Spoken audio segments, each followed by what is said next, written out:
do preço mais salgado, escandaloso e indesculpável que o cidadão comum, aposentado, pensionista e o povo brasileiro está tendo que pagar nesse exato momento, que é claro, todos os capítulos, todos os detalhes que vão sendo revelados dia após finalmente os órgãos de controle, principalmente a CGU do governo federal, entrando no circuito e revelando, enfim, as peças desse tabuleiro diabólico da fraude do INSS. A Justiça Federal em São Paulo, pessoal, encontrou pouco mais de R$146 mil nas contas de uma das entidades investigadas por fraudes com aposentados e pensionistas do INSS. Agora, em relação à arrecadação, de fato, dessa associação, que no caixa só tinha meros R$146 mil, quanto é que foi, Mano Ferreira? Traz aqui pra gente. Pois é, Marinho. Segundo o levantamento da CGU, a Controladoria Geral da União, a gente está falando de R$178 milhões. Exatamente, R$178 milhões. E tem alguns dados muito interessantes, para dizer o mínimo, sobre essa associação. Veja só, ela começou a ter descontos na folha dos seus associados em 2021. Sabe quantos associados ela tinha? 3. 3. Ela tinha 3 associados em 2021. Sabe, no primeiro trimestre de 2024, quantos? A capacidade impressionante e a eficiência de ampliação do seu número de associados, ela tinha 569.426 associados. No intervalo de 3 anos, saiu de 3 associados para mais de 500 mil associados. Ou seja, a arrecadação, se no primeiro trimestre de 2021 foi R$135, no primeiro trimestre de 2024 foi R$71 milhões. Quando você pergunta para esses associados, você realmente se associou a essa associação? A resposta é não. Ou seja, evidentemente, um crescimento baseado em fraude. Cada vez mais o INSS se tornando o Instituto Nacional da Safadeza Sistemática, ou qualquer outro nome que mereça ser dado a esse verdadeiro covil, né, que foi instalado ali no centro do Instituto Nacional de Seguro Social. Eu já vou acionando aqui minha dupla David de Tarso, se juntando a nós da bancada do Morning Show, sempre no rastro da informação. O que esse caso específico, dentre tantas outras, né, David? Imagina, é aquela sensação dessa ser apenas a ponta do iceberg ou só uma peça nesse tabuleiro todo que a gente vem revelando pouco a pouco, né? Pois é, Marinho, e a gente vai ter ainda muitas fases em relação a essa operação da Polícia Federal, e outras instituições também estão entrando no circuito. Ainda há pouco estava conversando com uma fonte ligada a essa operação e ela me disse o seguinte: olha, o COAF também está fazendo a análise estatística dos dados, porque eles querem o quê agora? Eles querem ligar as pessoas que promoviam esses desvios, que vazavam as informações, à questão financeira. Então o COAF está fazendo essa identificação, esse relatório, e muito provavelmente pode chegar a partidos políticos. Meus amigos. Sua expectativa olhando adiante, Henrique Kriegner? Não, é isso aí pra gente, Marinho, coloca abaixo a tese do INSS de que a restituição dos aposentados vai vir a partir das organizações.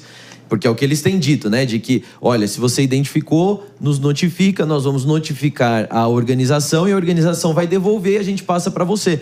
Não funciona assim. A gente tem denunciado aqui várias vezes que essas organizações não estão com dinheiro numa aplicação, numa conta de poupança, num fundo de investimentos. Eles já gastaram, como o David trouxe aqui. Gastaram com campanha eleitoral, gastaram com outras ações. Esse dinheiro não está na conta ali esperando, que é facilmente de devolução. Essa organização, como tem 3 associados, se for ver a infraestrutura disso, o tamanho, não deve nem ter um imóvel no nome dessa organização. Como é que vai fazer a devolução? Bloqueia os bens. Vai ser o quê? Uma sala de escritório num prédio comercial? Como é que vai devolver todos esses milhões que foram roubados dos idosos? E ficar esperando nisso significa que nunca vão receber. Essa é a maior preocupação agora, né? E a questão também que é difícil você identificar quem são realmente os chefões desse esquema criminoso é porque normalmente, segundo a fonte, os veículos de luxo, como foram apreendidos, alguns objetos, os bens de valor realmente, estão em nome de laranjas e assessores dos assessores. Então, assim, inclusive diversos deles, escala, né? David, diversos desses, inclusive apreendidos. Confere? Exatamente, mas aí para você fazer essa associação de quem realmente chefiava o esquema, que é a dificuldade agora desse momento da operação. Mas eles estão trabalhando para identificar de fato quem são as pessoas que recebiam e chefiavam esse esquema dos descontos regulares aos aposentados e pensionistas do INSS. Aninha Beatriz, e sua expectativa? Não, Marinho, eu acho que a gente estava na pauta anterior aqui discutindo as joias e tudo mais. Nesse caso do INSS, não é nenhum negócio de ocasião. Essas associações provavelmente foram criadas com a finalidade de fraudar. Elas foram criadas para conseguir fazer algum tipo de golpe, de lesar os aposentados. Então, já estava tudo organizado para que, se um dia fosse descoberta essa fraude, como de fato foi antes tarde do que nunca, fosse ainda mais difícil de resgatar e de conseguir esses bens. 146 mil reais, se não me falha a matemática, representa 1% do que eles conseguiram arrecadar nos últimos 3 ou 4 anos. Ou seja, além desses veículos e desses bens de luxo que estão em nome de terceiros, o que dificulta a sua descoberta, fato é que isso deve ter sido gasto em muitas viagens maravilhosas, em muitas festas chiquérrimas. Então, assim, mais uma vez, nós iremos pagar a conta por escolhermos pessoas para nos governar que não foram capazes de detectar isso lá no começo e de impedir que isso continuasse acontecendo por tanto tempo. É quase 200 milhões de reais, só em uma entidade, tá, pessoal? Dentre tantas envolvidas que acabaram evaporando, como num passe de mágica. O problema é que o truque usado pela cartola, a cartola desse truque, desse passo de mágica, é o meu bolso, é o seu bolso, é o bolso do contribuinte do povo brasileiro e principalmente dos aposentados e pensionistas, os que menos mereciam passar por essa humilhação e essa violência toda, né, mano? E temos que puxar o fio. Onde está o dinheiro que foi roubado dos aposentados e pensionistas brasileiros? Qual foi o caminho que essa roubalheira tomou? Precisamos saber e seguir o caminho do dinheiro, como eu venho repetindo desde que eclodiu esse esquema, pela história política do Brasil, onde sindicatos e associações, muitas vezes tradicionalmente foram usadas como linha auxiliar de partidos políticos e campanhas eleitorais, nós precisamos investigar qual foi o uso desses recursos. É muito possível, pela nossa história, que esses recursos tenham sido desviados para benefício político e eleitoral de pessoas muito poderosas, que podem ter, com isso, utilizado dinheiro roubado, mais uma vez, para burlar o processo democrático brasileiro. Isso é muito grave. Isso é uma distorção do sistema representativo. Isso é algo muito importante. Nós precisamos saber para onde foi o dinheiro dos aposentados. Quem realmente se beneficiou desse esquema. Não acaba nas associações, como já sabemos. O dinheiro não está lá. Para onde foi o dinheiro? Tem uma pontinha, né? Eu sei que 3 milhões, pelo menos, estavam nas carangas de luxo aí do careca do INSS. Opa! Que foram apreendidos, inclusive, pela Polícia Federal. Um deles era um Porsche, mas todos são avaliados em 3 milhões de reais. Lembrando aqui para nossa audiência, David, se você me permite, quem é esse elemento? Já folclórico... Carlos Camilo Antunes. Aí está o nome da fera, né? Já folclórico careca do INSS, ostentando esse belo Porsche. Faltam vermelho. só 197. Faltam só 197. Recapitulando a conta aqui, David Tasso, novamente, por favor. 3 milhões de reais os veículos avaliados, né? São 5 veículos apreendidos, entre Porsche, BMW, todos carros de luxo, realmente esportivos de luxo, de sonho de consumo de grande parte da população, atribuídos ao Antônio Carlos Camilo Antunes, conhecido como o careca do INSS. Mas se eu tivesse que criar uma hipótese, a minha hipótese é que a minoria do dinheiro foi para itens de luxo como esse. Sim. E que a maioria foi para algum esquema mais bem articulado, provavelmente com fins político-eleitorais.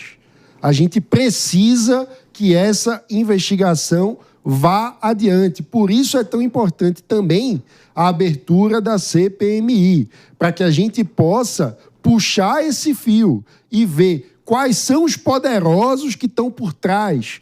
Porque o careca do INSS, com todo respeito, é só o careca do INSS. Sim.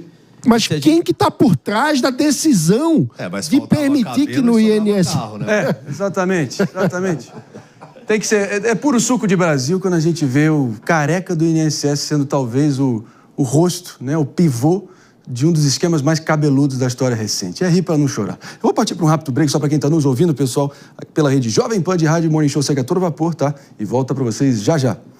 Em frente a gente segue aqui, enfim, dissecando aqui mais, enfim, detalhes dessa história toda. Até para lembrar aqui, pessoal, que tem mais um detalhe que, de novo, é aquele tapa na cara, principalmente de todo mundo que trabalhou a vida inteira, deu duro, ralou, para finalmente ter um mínimo de afago e conforto e perspectiva ali nos seus anos finais, e agora estão tendo que lidar com essa brincadeira de mau gosto. Aninha, até porque há vários relatos que o site, tá?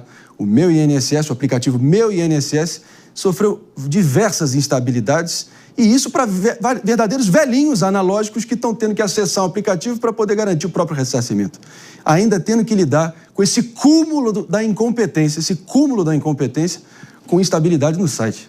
Pelo amor de Deus. Marinho, sabe o que é pior de tudo? Né? Você coloca, os velhinhos, eles não conseguem acessar, mas você coloca que, eles trabalharam muito para conseguir. Eles nunca tiveram a escolha. Eles nunca escolheram, eu vou contribuir para o INSS. Isso era uma obrigação. Eles não poderiam simplesmente falar, não, deixa que eu vou administrar o meu próprio rendimento, o meu próprio recurso, que com certeza teria sido utilizado por eles, né? A gente está aqui discutindo uma situação de que agora nós vamos pagar a conta, mas veja, tudo isso tem origem numa escolha do Estado lá atrás de querer gerir parte dos recursos, o que, ao meu ver, torna a responsabilidade do Estado ainda maior, porque ela se compromete a fazer a gestão desses recursos, sabe-se lá sob qual fundamento, sob a premissa de que a pessoa não é capaz de administrar a integralidade daquilo que ela recebe em decorrência do trabalho que ela produz, para lá na frente, as pessoas estarem, mais uma vez, tendo que trabalhar para obter aquilo que elas já deveriam ter recebido lá atrás e que agora que elas fazem jus sob a perspectiva do Estado a receber, elas também não conseguem porque alguém roubou. Esse é o cúmulo do absurdo. Essa é a maior prova da falha do nosso Estado.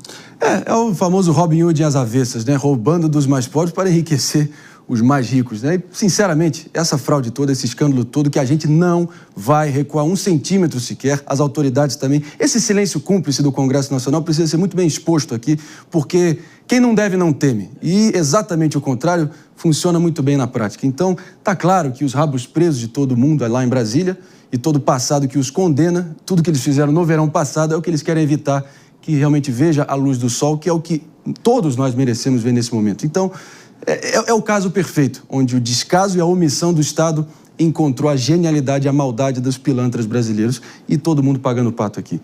Fique tranquilos que pelo menos no programa aqui, no Morning Show e na Jovem Pan, não recuaremos em expor tintim por tintim, dado por dado, detalhe por detalhe de tudo que está sendo revelado aqui dia após dia.